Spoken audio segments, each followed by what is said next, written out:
Children, today I'll teach Standard 10 Literature one poem about Ben Adhem, written by Leigh Hunt. I'll explain you the whole poem in detail, all the lines explanation, but before that let us discuss some points about the poet, style of the poem, tone of the poem, poetic devices, rhyme scheme of the poem, and theme of the poem. So children, I suggest you all to listen to the videos very thoroughly and write the notes in your copy. Why I want to tell this? Because these notes will help you in writing answers of your questions.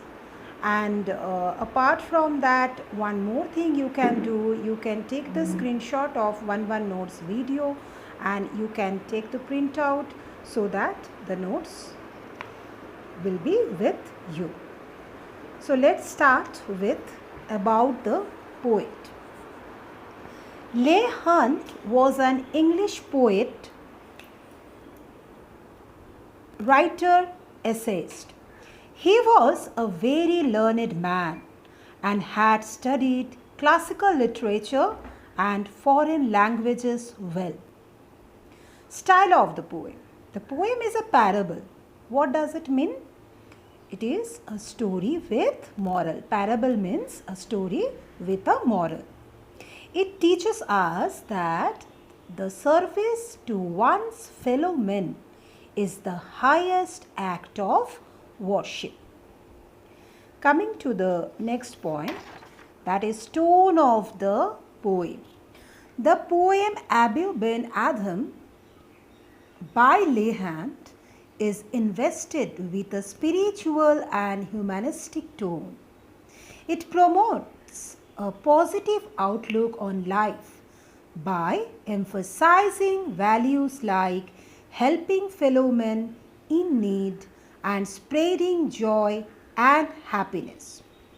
The first stanza reveals Abou's encounter with the angel, and the second stanza gives the message that God loves those who love their fellow men and spread feelings of unity and brotherhood rather than evilness and cruelty. The poem inspires us to be optimistic as well. When Abou asks the angel if his name was there on the list, the angel's negative reply makes Abou a little sad, but he does not lose hope. He cheerfully asks the angel to include his name as someone who loves his fellow men. Next, rhyme scheme in Abou Ben Adhem.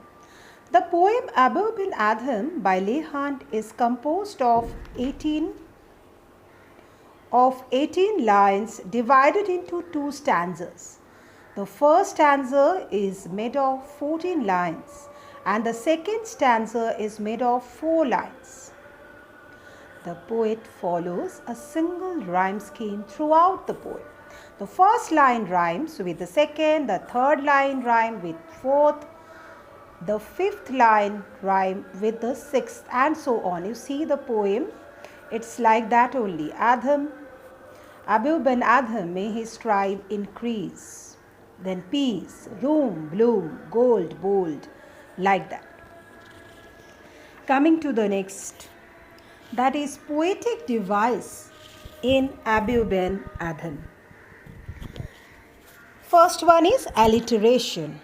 It is the close repetition of consonant sounds that you all know usually at the beginning of words. For instance, one line we will get, awoke one night from a deep dream of peace. This, when I'll read the poem, you will come to know.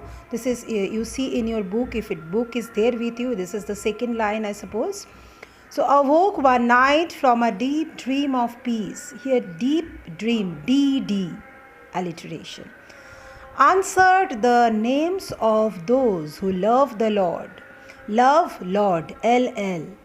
Making it reaches and likely a lily in bloom. Like L, lily L. Now coming to simile. It is a figure of speech that in which a likeliness between two different things is stated in an explicit way using the words as or like. This also you all know. For instance, the simile, here one part we will get in the poem, like a lily in bloom, is used to describe the room that was lit with the purity and goodness of the angel. It emphasizes the beauty of the room in the presence of the angel, like a lily in bloom. Also draws our attention to the idea of the blooming of something pure and beautiful from Abou's encounter with the angel. Now, the next is theme of the poem. The Poem-Abou Ben Adhem by Leigh Hunt is a celebration of morals and ethics like brotherhood, sympathy, support, unity, fraternity, and selflessness. Abou Ben Adhem idealizes the fact that true devotion to God is not complete as long as you don't have fellow feelings for other men. When you love your fellow men, you become worthy to be loved by God. Abou is a pious, helpful, and noble man who believes in loving others as much she loves God. When the angel appears in his room in the dark, he does not get scared. Instead, the purity and beauty pervading the room make him bold. On knowing what the angel was writing in the golden book, Abou asks her if his name is on the list of people who love God. The negative reply of the angel does not upset him, and he cheerfully says the angel that he loves his fellow men. The message of the poem is made evident as the angel reappears the next night and surprises Abou by saying that he has been blessed with the love of God. Thus, when you love your fellow men, you indirectly love God himself. When you do good deeds, good things are meant to happen to you. It does not matter if you are a true devotee to God, but if you don't respect and love your fellow men, you are not worthy to be loved by God.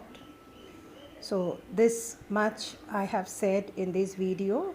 Next video I'll explain this line by line